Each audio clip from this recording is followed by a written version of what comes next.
यहाँ पे बायोडाइवर्सिटी में प्लांट, एनिमल और माइक्रोबीज। प्लीज प्लीज लिसन, सिर्फ तीन कैटेगरी आते हैं, तीन का। जैसे प्लांट आएंगे, एनिमल आएंगे, माइक्रोबीज, सूक्ष्म। हमने प्लांट को टच कर सकते हैं, देख सकते हैं, एनिमल को देख सकते हैं, टच कर सकते हैं, माइक्रोबीज को ना देख सकते हैं ना टच कर सकते हैं। कि प्लांट हमारे जीवन में उपयोग में आते हैं, ये जानते हैं। एनिमल भी उपयोग में आते हैं, जानते हैं और देखते हैं। पर मेरा सूक्ष्म जीव क्या हमारे भोजन में उपयोग में आते हैं? क्या वो हमारे लिए मददगार है या सिर्फ हानिकारक है? क्या ये सिर्फ रोग उत्पन्न करते हैं या मेरे लिए कुछ उपभोग भी उत्पन्न करते हैं? अगर उपभोग उत्पन्न करते हैं तो हमें इसे बचाना भी चाहिए, इसके बारे में जानना भी चाहिए, इसके बारे में समझना भी चाहिए, क्योंकि ह्यूमन लाइफ के लिए बहुत इंपॉर्टेंट है। इसको होना लाभदायक है तो होना बहुत इंपॉर्टेंट है।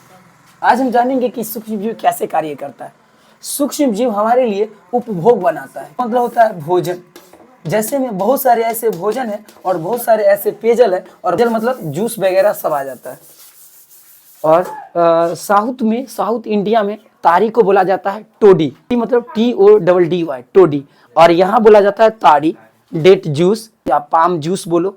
और यहाँ ताड़ी बोलते हैं कहाँ? उत्तर भारत में ताड़ी और दक्षिण भारत में टोडी बोला जाता है। सूक्ष्म जीवाणु त्वचा में होते हैं, सूक्ष्म जीवाणु मुख में होते हैं, मुंह में होते हैं, और सूक्ष्म जीवाणु और सारे ऐसे बहुत जगह जहाँ रहते हैं। सूक्ष्म जीवाणु के बारे में अगर जानेंगे ना, जीवाणु के बारे में, तो आप हैंग कर जाएंगे कि क्या जीवाणु की मृत्यु हो सकती है? तो यहाँ पे है क्या? असंभव है, इम्पॉसिबल है। क्या अब नहीं समझे? वायु में हो सकता है तो प्लांट कहाँ है? वायु में है। भोजन में हो सकता है तो ये एनिमल कहाँ है? वायु में है। और फिर क्या है? त्वचा हमारे शरीर वायु में है, तो वायु में हो सकता है तो सूक्ष्म जीवाणु मतलब जीवाणु हर एक जगह है। क्या जीवाणु मर सकता है या नहीं? तो मर तो सकता है हर कुछ, पर मार देना इतनी आसान करना पड़ेगा। साइंटिस्टों ने देखे कि 16 फीट, कितना? 16 फीट पृथ्वी के नीचे में, उसको 16 फीट पृथ्वी के नीचे तक जीवाणु मिला। 16 फीट नीचे भी जीवाणु जीवित है। जैसे बारिश के दिनों में केचुआ, चेला, घोंगा, दिस दैट, ये सब जीवाणु है जो मिट्टी में जिंदा है, पर हमें नहीं दिखाई दे रहा है। हमें कुछ दिखाई देता है, कुछ नहीं। उससे नीचे वाला जाएंगे तो नहीं दिखाई देगा, बाकी वो सब तो दिखाई दे देता है। 16 फीट नीचे जीवाणु है। गर्म जल के झरना में सूक्ष्म जीवाणु आसानी से जिंदा रहता है। गर्म जल के झरना में अगर आपको लग रहा है कि आपकी पानी उबल रहा है, पानी आप कोई उबाल रहे हैं ना, पानी उबाल रहे हैं, उसमें अगर आपको लग रहा है कि सूक्ष्म जीवाणु मर गया, तो ये भी सोचना रॉन्ग है। उस उबलती हुई जल में भी जीवाणु जिंदा होता है, साइंटिस्टों के द्वारा देखा गया। आप बात करते हैं कि आखिर जीवाणु कितने डिग्री पे मर जाएगा, तो याद रखिएगा 100 डिग्री C के तापमान पर भी जीवाणु को नहीं मार सकता है कोई।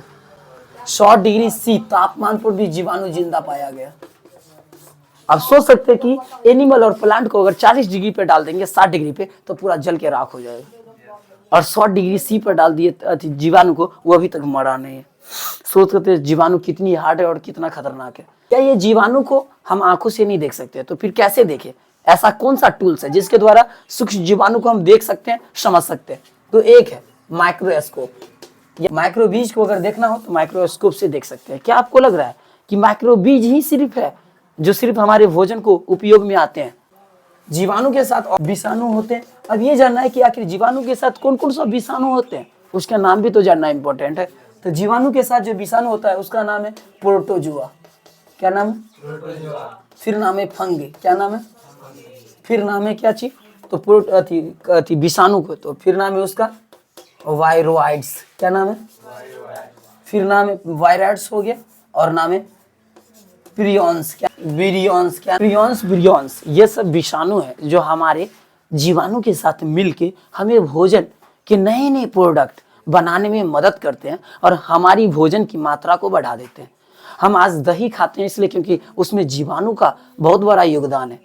हम अपने ये तारी को भी भोजन के तौर पे लेते हैं, जूस के तौर पे, उसमें बहुत बड़ा इसका योगदान। हम पाव रोटी खाते हैं, हम पनीर खाते हैं, हम बड़े बड़े जितने भी प्रोडक्ट है, ड्राई फूड हो या जो भी बन के रेडी हो के 4 दिन तक हम फ्रिज में रखते हैं, उसमें सूक्ष्म जीवाणु का बहुत बड़ा रोल है। बहुत सारे ऐसे प्रोडक्ट नहीं बनेंगे। हम जो भी खाते हैं बिस्किट, उसमें सूक्ष्म जीवाणु का रोल होता है, कोई और नहीं कर सकता है। क्या मैं उसे नहीं देखते हैं? उसे कोई भी पूजा पर्व नहीं मनाया जाता है, पर उसका बहुत बड़ा रोल है मेरे लाइफ में।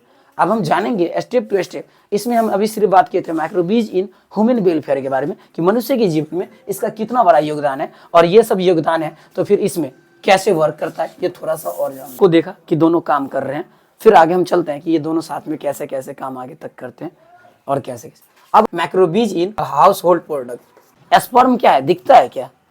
पर हम उसी से बने हैं। आप सोच लो कि जीवाणु कहाँ तक है और कितनी सूक्ष्म है और कितनी वो सिक्योर भी है, ताकतवर भी है, उसको कोई मार भी नहीं सकता है, पर वो हमारे लिए बहुत लाभदायक होता है।